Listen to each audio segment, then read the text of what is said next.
Once the backbone of the American frontier, Wyoming built its identity on strength, self-reliance, and black gold. But these days, there's a new kind of pressure in the Cowboy State, and it's not from nature. To understand the impact, you need to understand the stakes. Wyoming isn't just a pretty postcard, it's an industrial powerhouse, or at least it used to be. Nearly 60% of the state's economy is rooted in natural resources: oil, coal, natural gas, and minerals. Add in agriculture, especially cattle and wheat, and you get a picture of a state deeply connected to the earth and to global trade. A tariff is a tax on imported goods. Simple in theory, explosive in practice. When the United States slaps tariffs on Canadian steel, aluminum, or lumber, Canada retaliates. And it's not just headlines. These taxes ripple through local economies, especially places like Wyoming that rely heavily on cross-border trade. Wyoming's energy sector is hurting.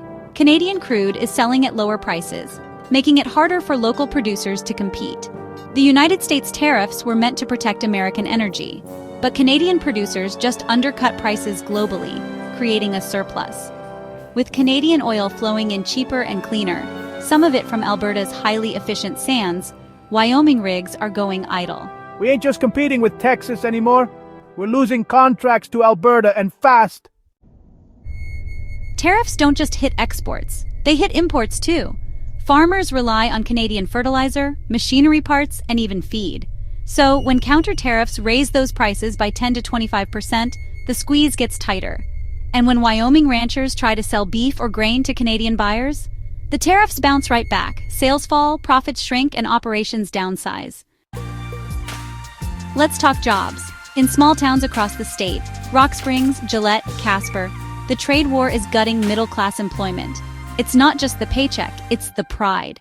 Wyomingites are known for independence. But now, many are relying on federal subsidies just to stay afloat.